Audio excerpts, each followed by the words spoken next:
신약계정 이사야 53장 1절에서 5절까지입니다.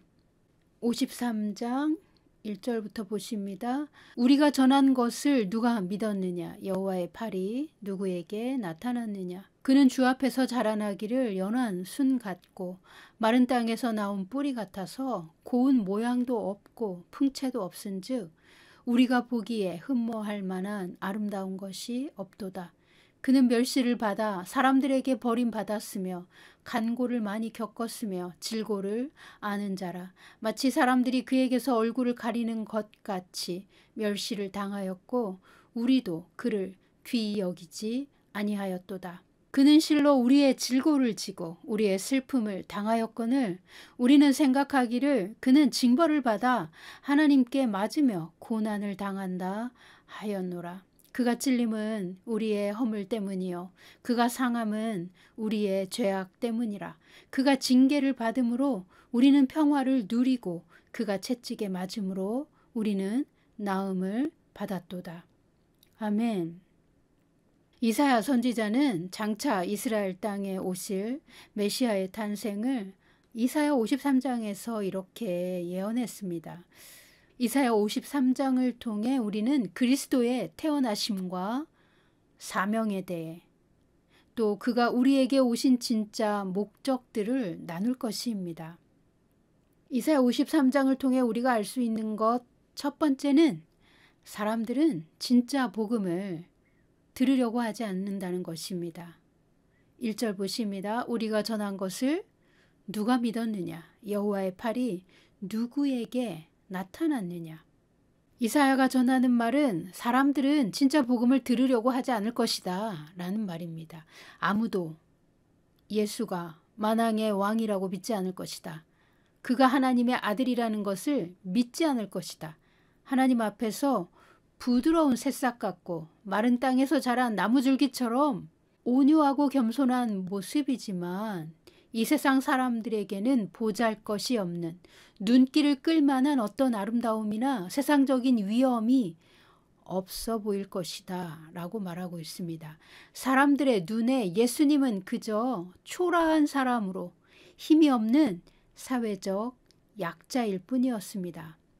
예수가 메시아인 것을 이 세상 사람들과 특별히 그 시대의 왕들과 마귀가 알아채지 못하도록 하나님은 자기 아들을 사람의 눈으로 보기에 흠모할 만한 아름다운 것이 없도록 사람의 눈길을 끌만한 이 세상의 어떤 위엄도 없게 나타내시겠다고 이사야를 통해서 예언하셨습니다. 예수님의 탄생은 온 세상이 환영하는 그런 탄생이 아니었습니다. 특히나 헤롯 왕은 유대 땅에 왕이 태어났다는 박사들의 소식을 전해 듣고 아기를 찾아서 죽이기로 작정했습니다. 그래서 하나님은 예수님의 탄생을 숨기셔야 했습니다. 예수님이 하나님의 아들로서 보냄받은 이 세상의 구원자요 그의 백성을 하나님께로 인도할 선지자요 만왕의 왕으로서 보냄받은 메시아인 것을 헤롯 왕으로부터 숨기셔야 했습니다. 이 예수는 자기 사명을 다 이룬 후에 이 세상 임금 마귀를 이겨서 하나님의 백성이 하나님 나라를 상속받게 하실 메시아인 것을 처음부터 숨기셔야 했습니다. 예수는 유월절 어린 양으로 제물이 되기 위해 우리에게 오신 메시아였습니다. 그래서 예수님은 이 세상의 왕들이 태어나는 것처럼 왕궁에서 화려한 모습으로 나타나실 수 없었습니다. 누구라도 이 아이가 온 세상을 구원할 하나님이 보낸 진짜 왕이라는 것을 알면 어른이 되기도 전에 이 아기를 죽이고자 했을 것이기 때문입니다. 그래서 하나님은 예수님이 태어날 가문, 시대, 장소, 날과 시간도 미리 정하셨고 마귀가 알 수 없도록 비밀에 붙이셨습니다. 마리아가 베들레헴 마구간에서 아기를 낳았을 때 아무도 그를 왕으로 알아차릴 수 없었습니다. 오직 들에서 양치는 목자들과 하늘의 천사들만 알 수 있게 태어나셨습니다. 마귀는 헤롯을 이용하여 예수님을 죽이고자 했습니다. 헤롯 왕은 아기 왕이 태어났다는 사실에 분개하여 2살 미만의 아기는 다 죽이라고 명령했습니다. 이때 하나님은 미리 요셉에게 가르쳐 주셨습니다. 이 나라를 떠나서 이집트로 피신했다가 나중에 돌아오거라. 그리고 예수님은 이방 땅에서 영아기를 보내고 헤롯 왕이 죽은 후에야 나사렛으로 돌아와서 성인이 될 때까지 그곳에서 성장하셨습니다. 이사야는 예수님이 태어나기 전 대략 800여 년 전에 하나님이 우리에게 이런 왕을 보내실 거다라고 예언하고 있습니다. 그리스도 예수가 사람들에게 오신 목적과 그가 어떤 모습으로 우리에게 등장하시는가를 예언했습니다. 그는 사람들을 위해 기꺼이 자기 목숨을 죽음에 내놓겠지만 사람들은 그를 죄인 취급하고 미움과 멸시로 대할 것을 말했습니다. 오늘날 예수님을 믿지 않는 사람들도 예수님의 탄생일이라고 믿는 크리스마스에 서로가 서로에게 선물을 보내고 축하하고 파티를 합니다. 그러나 교회는 이 크리스마스가 정확하게 예수님이 탄생하신 날이 아닌 것을 압니다. 세상과는 다른 개념으로 이 성탄절을 기념하고 기뻐합니다. 우리를 위한 한 아기가 태어났으니 하나님께는 영광이요 이 땅에는 평화와 기쁨이 넘친다라고 하나님께 감사와 찬양의 예배를 드립니다. 누가복음 2장 14절은 말합니다. 지극히 높은 곳에서는 하나님께 영광이요 땅에서는 하나님이 기뻐하신 사람들 중에 평화로다 하니라. 이렇게 오늘날 믿는 사람들이나 믿지 않는 사람들이라도 성탄절을 화려하게 온 세계에서 공휴일로 보내지만 정작 예수님 당사자는 유대인의 유월절 절기쯤에 태어나셨고 그 태어나심과 죽으심, 메시아로서의 전 인생이 대부분의 사람들에게 환영을 받지 못하셨습니다. 특별히 십자가에 달리실 때 그와 함께했던 사람들마저 모두 그를 버리고 떠났습니다. 세상은 그를 외면했습니다. 그래서 이사야가 말하는 것입니다. 우리가 듣고 전하는 말을 누가 믿었느냐? 하나님의 능력이 누구에게 나타났느냐 합니다. 이사야 53장을 통해 알 수 있는 두 번째는 사람들의 생각과 하나님의 생각은 반대라는 것입니다. 사람들이 생각하기를 만약 하나님의 아들이 우리에게 오신다면 아마도 높은 임금님의 왕궁에서 태어날 것이고 많은 사람을 지배하는 권력을 가지고 사람들 앞에서 힘센 왕의 모습을 보여주실 것이다. 그렇게 믿었습니다. 이 세상 왕은 가장 높은 자리에 앉아서 사람들을 다스리고 지배하기 때문에 그렇게 생각하고 믿었던 것입니다. 그런데 하나님의 생각은 사람들의 생각과 매우 달랐습니다. 하나님은 예수님을 이 세상의 왕들과 정반대의 모습, 종처럼 마구간에서 태어나게 하셨습니다. 하나님이 사람들의 생각과 정반대로 예수님의 탄생을 초라하게 연출하신 이유가 있습니다. 하나는 마귀가 예수님을 죽이려고 노리고 있었기 때문입니다. 마귀의 예측과는 반대로 하나님은 일하셨습니다. 또 다른 이유는 하나님이 생각하는 왕은 이 세상 사람들이 생각하는 왕과 정반대의 모습이라는 것을 우리에게 가르쳐주기 위해서였습니다. 그래서 이사야가 외치고 있습니다. 우리가 아무리 전해도 사람들은 믿지 않는다. 우리가 아무리 외쳐도 사람들은 하나님의 능력을 보지 못한다. 사람들이 볼 때 예수님은 힘이 없어 보이고 초라해 보이기 때문이다. 사람들이 좋아하는 왕궁 안에 있는 왕 같은 모습을 하지 않았기에 사람들은 예수님의 겉모습만 보고 무시하고 미워하고 거절할 것이다 라고 예언했습니다. 사람들은 3000년 전 이사야 시대나 예수님이 탄생하신 2000년 전이나 그리고 오늘날이나 대부분의 사람들은 얼굴과 몸을 화려하게 치장해야 사랑을 받을 수 있다고 믿습니다. 물론 화려하게 치장을 하면 사람들에게 인기를 얻을 수는 있을 것입니다. 이 세상 사람들은 왕궁의 왕처럼 비싸고 화려한 옷을 입어야 하고 머리에는 금 왕관을 쓰고 신하들을 많이 데리고 다녀야 중요한 사람이라고 생각합니다. 그런데 하나님께는 이렇게 사람이 치장하는 것들이 쓰레기에 지나지 않습니다. 하나님은 쓰레기를 보고 사랑하지 않으십니다. 하나님은 사람들의 눈에 보이지 않는 것을 보시는 분이기 때문입니다. 하나님은 사람의 마음과 그 마음 속에 감춰진 생각을 보십니다. 사람의 얼굴이나 옷을 보지 않으십니다. 옷으로도 감출 수 없는 그 사람의 존재와 마음속을 꿰뚫어 보십니다. 그래서 예수님은 세상 사람들이 싫어하는 모습으로 초라하게 이 세상에 오셨고 자라나셨습니다. 예수님은 십자가에 달려 죽기까지 이 세상 왕들이 차지했던 어떤 특권이나 이 세상의 영광을 단 한 가지도 가지지 않았습니다. 예수님은 오직 하나님의 나라와 그 의를 위해 사셨고 하나님의 뜻을 성취하는 것에만 몰두하셨습니다. 예수님은 제자들에게 말씀하셨습니다. 내가 온 것은 양으로 생명을 얻게 하고 더 풍성하게 얻게 하기 위해서이다. 인자는 많은 사람을 위하여 대속물로 생명을 내어주려고 왔다. 나는 섬김을 받으러 오지 않았다. 오히려 너희를 섬기러 왔다. 그래서 예수님은 한 알의 밀이 땅에 떨어져 죽은 것처럼 십자가에서 죽으시고 많은 열매를 거두셨습니다. 왜 하나님은 사람들이 환영하지 않는 모습으로 예수님을 이 땅에 보내셨을까요?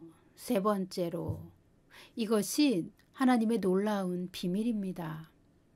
사람들은 예수님의 외적인 조건을 보고 예수님의 존재를 무시하고 거절했지만 하나님은 가장 사랑하는 아들로서 예수님을 사랑하셨고 예수님을 죽음에서 부활시키셨습니다. 그런 다음 예수님은 부활하신 몸을 제자들과 사랑하는 이들에게 보여주시고 40일 후에 살아있는 몸으로 하늘로 올리워졌습니다. 하나님은 이 예수를 가장 높은 자리, 하나님의 보좌 우편에 앉게 하셨습니다. 예수님은 온 우주에서 만왕의 왕, 만군의 주가 되셨습니다. 초라한 마구간에서 태어나신 유월절 어린 양, 우리를 위한 속죄 제물이 되신 예수는 이제 부활 승천하여 가장 높은 자리에 앉으셨습니다. 하나님 보좌 우편에 앉으신 이 예수는 이 세상의 어떤 왕이라도 그의 앞에서는 무릎을 꿇고 머리를 숙여야 합니다. 하늘과 땅의 모든 군대 중에서 가장 높고 가장 많고 가장 힘이 센 하늘의 천사 군대를 다스리시는 명령자요 대장이십니다. 악마는 여전히 이 땅에서 사람들을 속이고 빼앗고 죽이려고 괴롭히지만 예수님이 이 땅에 다시 오실 때 하늘의 천사 군대 앞에서 그 누구도 이길 자는 없습니다. 마귀는 그날에 심판을 받고 영원한 멸망에 들어갈 것입니다. 하나님이 가장 높은 자리에 앉히신 이 예수님은 이 세상에 오셨을 때는 가장 낮고 초라한 자리, 사람들이 귀하게 대해주지 않는 신분의 사람이었습니다. 예수님의 지혜를 이길 자도 없었고 예수님이 기도하면 하나님은 무엇이나 다 들어주실 수 있는 믿음과 권세가 있었지만 사람들은 이 세상의 왕들과 정반대로 생긴 그 겉모습만 보았습니다. 예수님의 초라한 옷차림, 가난한 집안, 이 세상 사람들이 자랑하는 그 어떤 것도 소유하지 않으셨기에 예수님은 결코 하나님께 사랑받을 수 없는 자로 보았습니다. 세상에 속한 사람들은 생각하기를 하나님이 사랑하는 자라면 이 세상 자랑을 다 가지고 많은 사람에게 인기를 얻을 것이다 라고 생각합니다. 그러므로 그 당시에도 이 세상 사람들은 예수님을 전혀 중요한 사람으로 보지 못했습니다.